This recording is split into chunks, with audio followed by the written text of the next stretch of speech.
Everyone, अभी हम next question करेंगे आरटीपी में 2022 से। इंडेक्स 103 का एक क्वेश्चन है बिजनेस कॉम्बिनेशन का, फटाफट से कर लेंगे। चलिए, आएगा तो 6 मार्क्स का आ सकता है ये। 6 to 8 मार्क्स। एंटिटी ए ने एक्वायर किया एंटिटी बी को। एंटिटी ए ने एक्वायर किया एंटिटी बी को। Entity A agrees with the former share holder of entity B to pay ₹900। तो परचेज कंसीडरेशन कितना है? कैश में दिया जाएगा।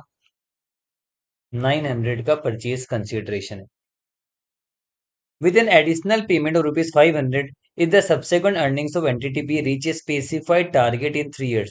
तो ये कंटीजेंट कंसीडरेशन भी दिया जाएगा। कंटीजेंट कंसीडरेशन भी दिया जाएगा कितना? ₹500। तो क्या ये पार्ट ऑफ पीसी होगा? जी नहीं, इसका fair value part of PC होगा। मतलब ये अगर ये जो हम हक दे रहे हैं कि कल को प्रॉफिट होगा तुम इतना दे सकते हैं, है ना? तो ये हक अगर किसी और को देते तो वो हमें एक प्रीमियम देता। तो जो प्रीमियम हमें मिल सकता है वो आपका पार्ट ऑफ पीसी होता है। तो इसका फेयर वैल्यू हमें जानना पड़ेगा कि आज के डेट का फेयर वैल्यू क्या है एक्विजिशन डेट पे। और ध्यान रहे, फेयर वैल्यू आपको देखना है इंडेक्स 103 में। ये मैटर नहीं करता प्रोबेबिलिटी कितनी है, 10% 20% मैटर नहीं करता। इसकी आज की डेट की जो फेयर वैल्यू है वो हम पीसी का पार्ट मानेंगे। क्या दिया हुआ है फेयर वैल्यू? ये देखिए यहाँ पर दिया हुआ है ₹200। और कहा कि एक्विजिशन डेट पे additional payment is not probable. Outflow probable नहीं, तो वो हमारे लिए मैटर नहीं करता। इंडस 103 में हमने पढ़ा हुआ है कंटीजेंट कंसिडरेशन का फेयर वैल्यू में लेना है। वो क्या मैटर करता है? हम बस ये देख रहे हैं कि हमारा नुकसान कितना है। ₹200 का नुकसान है, क्योंकि किसी और को ये हक देता मैं तो मुझे ₹200 प्रीमियम देता, है ना? तो यहाँ पर ₹200 आएगा। तो यानी पीसी कितना हो जाएगा? 1100 हो जाएगा, जिसमें 900 कैश है और 200 आपका फेयर वैल्यू ऑफ लाइबिलिटी है ना? जो लाइबिलिटी मान के रखेंगे यहाँ पर कि फ्यूचर में पैसा देना पड़ सकता है। 200 की लाइबिलिटी क्रिएट करेंगे, फेयर वैल्यू आज की डेट की उतनी है। अब आगे बढ़ता हूँ। The former share holders also become employees. अच्छा, पुराने जो शेयर होल्डर है वो एम्प्लॉय बन जाएंगे। On the acquisition date the fair value of the net assets amount to ₹850।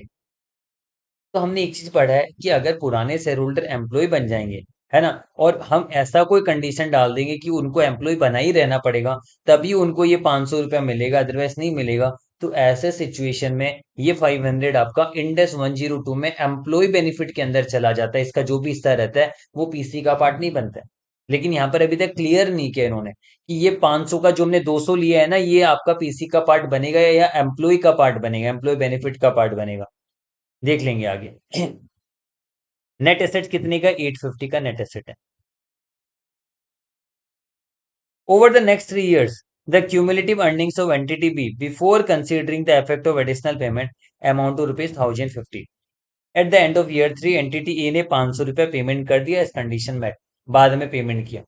State the impact on the financial position and results of classifying the payment as the remuneration and contingent consideration. तो देखिए, इन्होंने दोनों तरह से पूछा।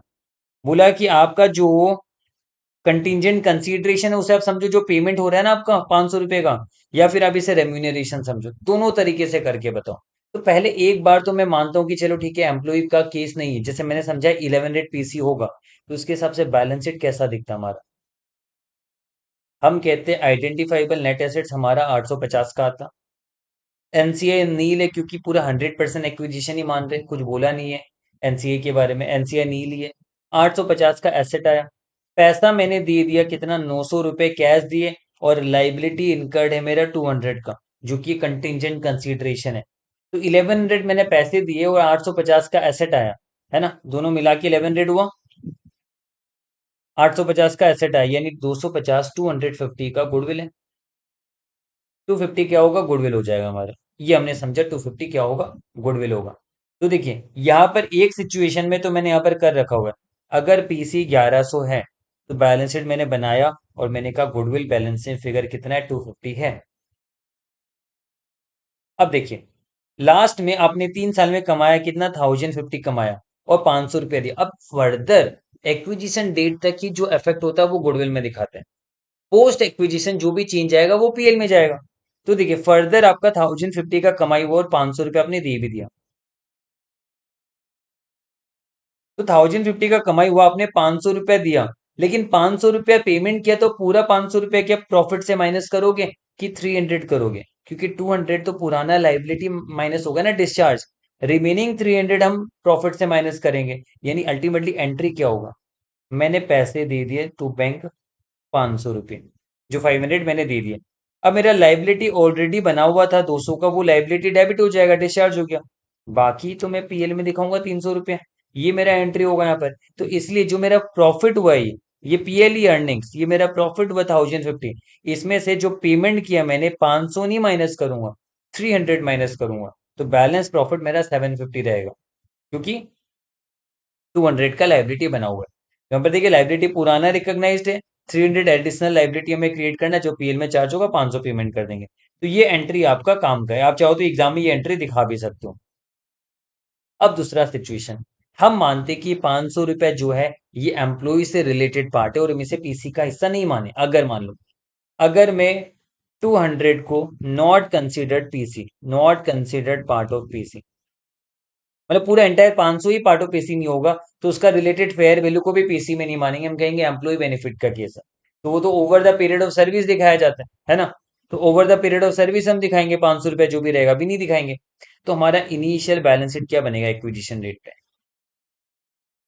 850 का identifiable net asset, NCA नील है, हमने पैसे दिए कितने? 900 रुपये। और लाइबिलिटी हम दिखाएंगे नहीं क्योंकि हम पार्ट ऑफ पीसी नहीं मान रहे। तो गुडविल आएगा हमारा कितना? 50 रुपए का गुडविल आएगा। तो वही चीज यहाँ पर क्या हुआ देखिए, 50 रुपए का गुडविल आएगा, बैलेंसिंग फिगर आपका। अगर हम पीसी को 900 ही माने और कंटीजेंट कंसिडरेशन को एम्प्लॉय रेम्यूनरेशन का पार्ट माने, इंडेक्स 103 आपने पढ़ा हुआ तो आपको समझ आ रहा होगा यहाँ पर। और अब देखिए, जबकि हमने कंटीजेंट कंसिडरेशन को पार्ट ऑफ पीसी माना नहीं, तो ये पूरा का पूरा 500 over the period of 3 years of service आपका माइनस होगा। और ये अर्निंग तो पूरा 3 साल का ही है, over the period of earning 3 साल का ही है। तो 3 साल में ये आपका माइनस होगा पूरा का पूरा, है ना? और अल्टीमेटली प्रॉफिट हमारा इतना आएगा। तो यहाँ पर एंट्री क्या होगा? पीएल में जाएगा 500 टू बैंक 500। हाँ, ऐसे नहीं लिख सकते, आपको लिखना चाहिए पहले एम्प्लॉय बेनिफिट एक्सपेंसेस हम प्रोपोर्शनेटली डालेंगे हर साल, है ना? और टू एम्प्लॉय बेनिफिट्स पेएबल, फिर लास्ट में जो एम्प्लॉय बेनिफिट्स वो हर साल पीएल में चार्ज होगा। पर हमें उसकी जरूरत नहीं, हमें इतना डिटेल में नहीं करना है। और अब देखिए आईसी का आंसर कितना छोटा है। एक बार रेम्यूनरेशन माना, एक बार कंटीजेंट कंसिडरेशन माना। तो गुडविल ये तो मैंने समझा है, इतना इतना निकला आपका गुडविल, है ना? और यहाँ पर 200 ऑलरेडी आपका लाइबिलिटी क्रिएटेड है, तो 300 आपके प्रॉफिट से माइनस हो जाएगा। यहाँ पर क्रिएटेड नहीं है तो पूरा 500 आपका माइनस होगा। तो 750, 550 निकाला था, 750, 550 हमने निकाला था। तो अब ये आंसर आप आईसीए का रेफर कर सकते हो, आपको समझ आ जाएगा पूरा। आपको बैलेंस शीट नहीं बनाना है ऐसे, आप एग्जाम में ऐसे दिखाई ना,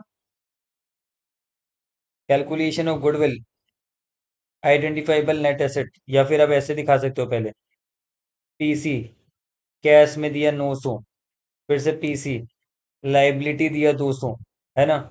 माइनस नेट एसेट 850, गुडविल आ जाएगा आपका 250। और दूसरे केस में यहाँ पर 900, यहाँ पर जीरो रहता, नेट एसेट 850, तो ये आएगा आपका 50 का गुडविल। एक ये रेम्यूनरेशन वाला है, ये कंटीजेंट कंसीडरेशन वाला है, रफ में करा दिया। और प्रॉफिट दिया हुआ है 1050, यहाँ पर 200 क्रिएटेड है तो 300 माइनस होगा, यहाँ पर 500 माइनस होगा, 750, 550, बस खत्म। कितना सिंपल है, रफ में करा दिया मैंने। एंड इसका पीडीएफ आपको टेलीग्राम में मिल जाएगा, डिस्क्रिप्शन में लिंक है, ज्वाइन कर लीजिए।